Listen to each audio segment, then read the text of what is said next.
that that pregnancy moment, and thank God that I had it. I can't imagine not ever being able to be pregnant or being a mom. So my heart goes out to everyone out there that is trying to have a child or that couldn't conceive. Lord knows all things. And I was lucky enough to be able to experience that. And I hope and pray that I will be able to experience that again. With my pregnancy, it went so fast. It was unbelievable. We found out we were pregnant because that morning I was doing something. It was a Friday morning. I want to say it was in November. I don't know the exact date unless I have like my scrapbook with me. I had a Hot Pocket. I like Hot Pockets. Never had an issue. I put it in the oven. As soon as I ate it, it was disgusting. Oh, I couldn't stand the smell in the apartment. I didn't like the freaking Hot Pocket. When I got to work, I vomited the Hot Pocket. And then I left work. I got a McDonald's salad, which was my favorite salad. My bacon ranch salad, I think it's called. Yeah, bacon Caesar salad or something like that. That's my favorite salad. I got home, I sat on the couch, and I was eating my salad.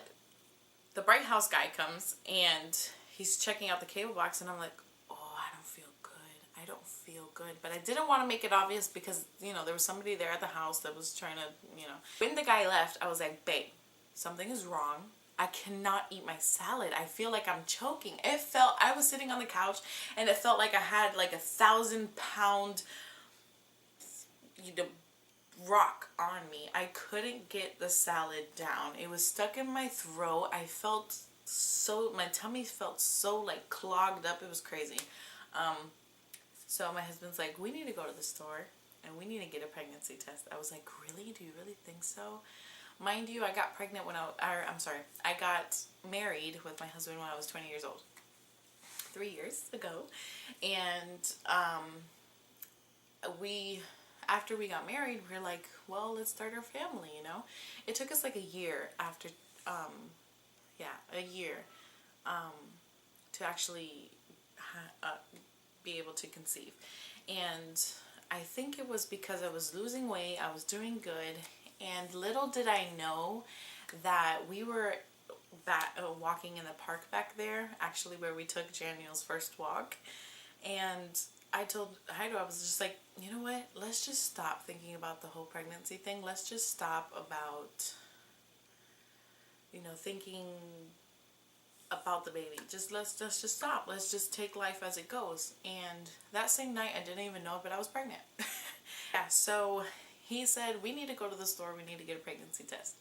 He came back with 2 pregnancy tests. I took one and I gave it to him. He was in the bathroom with me. And he's like, oh. And I look at him and I was like, no way. He's like, yeah. I'm like, no way. Babe, don't lie to me. Don't lie to me. And he showed me it and it was positive. And I just started to cry. I busted my eyes out crying. I was just like, oh my God, is this really happening? Mind you, my first kid, I wanted it to be real special and I wanted to share it with the world in a certain way. Like I wanted to have his picture and be like, hey, announcing baby J. No, that didn't happen. Daddy J was super excited. He was just like, I'm going to post it on Facebook. I'm going to post it on Facebook. So we got another pregnancy test because he is all about technology and all that. So he got the one that says how far along you are. So he went back to the store. He bought that pregnancy test, made me do it. And then it said 3+ weeks. So we already knew that we were more than 3 weeks. And we took pictures of it and we posted it online. I was like, I really wanted to wait. But he was so excited. So I let him have his moment. I called, oh my God, we took that test probably like at 12 or 1 o'clock in the morning, and I called my sister and I called my mom. I was like, Mom, I'm pregnant. She's like, yeah, right. I was like, no, Mom, I'm dead serious. Like, I'm pregnant. She goes, really? Oh, congratulations. I mean, it's nighttime and she like trying to go to bed, but she was happy at the same time. She goes, okay, well, I'll talk to you tomorrow. I'll talk to you tomorrow. And then I called my sister and my sister's like, what? I was like, yes, I am pregnant. And she's like, wow, oh, wow, that's so good. I'm so happy for you guys. And that's how the news broke out. So that's how I found out I was pregnant. During my pregnancy, I craved oranges. I craved cheese. But my pregnancy, halfway through it, I was sick. The minute that I found out that I was pregnant, I was so sick. Nothing helped. So I would eat a heavy meal before going to bed. And that probably packed on a couple pounds, but whatever. Oranges did help me at work. A coworker was like, your baby's gonna look like an orange because all you eat is oranges. That helped with my nausea so much. But I would eat, chicken. I hated chicken. I could not see it in the kitchen. Really, I was so sick. I couldn't really completely enjoy it. I was really honestly so sick. I remember taking my breaks at work, like my lunch hour breaks. I would have to close my door and lay down, and nobody knows, but I would literally fall asleep. I would take my hour nap and I was okay for the rest of the day. A lot of people talk about those lollipops, the sugar lollipops to help you with your sickness. Those helped me so much. Only a certain flavor though. It was only the lemon flavor little like gumballs type of thing. They're not gum, but they're like hard candy, and the lollipops that were lemon really helped me. So that could be a tip for you guys. One of my most cravings were the Wendy's chicken sandwich from the dollar menu. Oh my god, I probably ate like 2 or 3 of those every day for lunch. Yeah, other than that, my pregnancy was great. I didn't have any actual complications with my pregnancy. A lot of the things that I did go through my pregnancy were pretty much normal. I lost about 12 pounds when I first got pregnant because of all the vomiting. They put me on some pills. They worked fabulous, and I was able to eat, and keep my meals down and things like that. I craved peanut butter sandwiches. Oh my god. I craved peanut butter sandwiches like crazy, and actually my midwife was like, you better take it easy with those sandwiches because dairy will make you blow up. Not to mention that I was craving all the time strawberry Nesquik with milk all the time. That and peanut butter jelly sandwiches. Ooh. My husband would ask me, are you hungry? What do you want to eat? Peanut butter. That was all I would answer. For the delivery, it was really frustrating. It was very frustrating. I was admitted because of high blood pressure, which means that I needed to stay on monitors the whole entire time during my delivery. Was that annoying? Absolutely freaking yes. I couldn't move. They had to unhook me every time I had to use the bathroom. I had to use the bathroom on the bed, because it came to a point where I didn't want to get up and walk anymore. It was painful. So in the tour, they talked about monitors that could stay on you and you don't have to keep unhooking and hooking up. They couldn't give that to me because I had high blood pressure, but I was okay. I could be off the monitor and walk to the bathroom by myself without the monitor. I was perfectly fine. But they couldn't give me the monitors that walked with me. What kind of crap is that? I was so pissed off with the way that my delivery experience went. I will never go back to that hospital again. And I went on the tour. They talked about, bring your camera, bring your recorder. It's fine. No, the hospital has a policy that you cannot record your birth.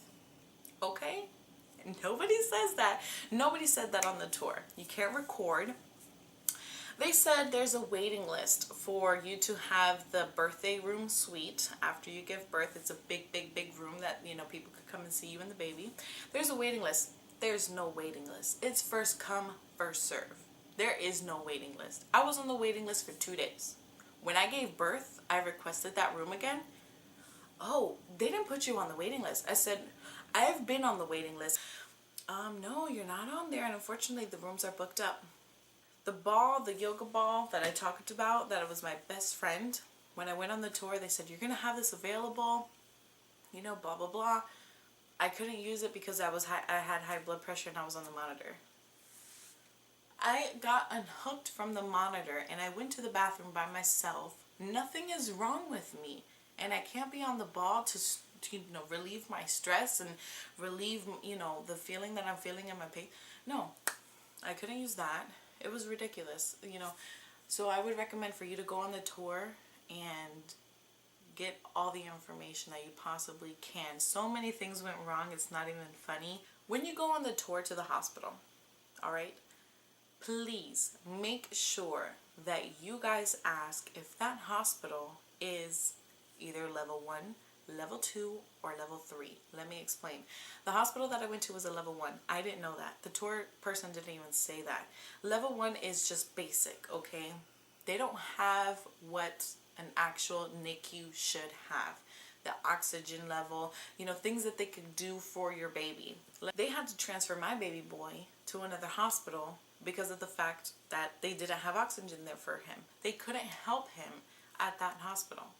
I had to stay admitted. My husband went with him to the other hospital. Do you know how crazy that sounds and how important it is to bond with the child, and that is taken away from you the minute that you give birth? I was only with him for probably 30 minutes, the max. And then he went to the NICU. We couldn't see him because there was another baby there that was having an issue. God bless him. But we couldn't see our child that needed us. And there was another child there that was in worse condition and was there with the whole family. I wanted to be with my child, and I couldn't because there was somebody else that was a little bit more important. Really? Like, wow. I stayed admitted. They didn't let me go. The freaking doctor didn't come until the next day about like 5 o'clock. My midwife, God bless her, I love her. She came in the morning and she tried to calm me down. She said that the doctor was going to be there. I don't know what the hell was more important to that damn doctor, but my son was in another hospital. I was admitted into the bed. He didn't come to see me until 5 o'clock the next day. I was without my baby boy for probably a total of more than 24 hours. That's crucial. Right now, it's still affecting me. Postpartum is so serious. When I was pregnant, I told my husband, I was like, you know, postpartum, I don't know if I'm going to get it or not. And I ended up getting it. One, because I was too focused on capturing his small moments, like when he's newborn. I couldn't take pictures with him at the hospital like I wanted to because they have like a photography session that you could do, but because of everything that happened, I couldn't do it. So I'm like, oh my god, his first 2 days are gone and I don't have any memory of him, and you know, so it was really, really stressful on me. I would hire a photographer when you're pregnant. Hire a photographer. Hire a videographer. Do your sessions. Put a scheduled date on there that you know, okay, this day I'm going to go do that. This day I'm going to go take his, you know, his newborn pictures, his 2-month pictures, you know, whatever. Because that was really stressful for me. And I think that caused my baby blues to go off charts. I was just like, oh my god, his feet are growing. Within that first week, he grew so much. It just tortured me. I was like, I don't have pictures of him. And I did have pictures of him. And my husband kept telling me, but Ma, we do have pictures. We do have videos. And I'm like, no. And it wasn't what I wanted. I wanted the cute, you know, when you go to Google and you look newborn sessions. Yeah, that's what I wanted. I couldn't get that the first couple days because of what we went through. We were in the hospital for the first freaking week. So I would have a scheduled date to go newborn pictures and have everything lined up before you even give birth. Because, man, baby blues took a toll on me. And I thought I would be stronger than that. Yeah, it did happen, unfortunately. But have support of your family. I had support of my mom, of my husband, of my sister, and my sister-in-law. Without them, I don't know. I really don't know. I was stressed out about breastfeeding. I was stressed out about so many different things. All I did was cry. Every single day I cried and cried and cried and cried. I thought by me leaving the house, You know, something was going to happen, somebody was going to take him, and I would just cry. So have support of your family. Please talk to them about postpartum. I can't stress out about that enough. It happened to me. It could happen to anybody because I thought that I was the strongest person. So thank God for support of my family because they were with me. They came over. They would pray for me, and God helped me through this because that took a toll on me. So yeah, with that, I'm gonna conclude this video because it's probably super long. But those are a couple things that I really, really did want to talk about because I think they're important for people to understand and hear. So, I mean, I'm here for you guys. If you have any questions, any comments, any concerns, any, anything like that, go ahead and leave them below. I would love to take a look at them and help out as much as I possibly can. Other than that, I'm going to move on to the next one so I can conclude today. I think this video has been long enough. Bye.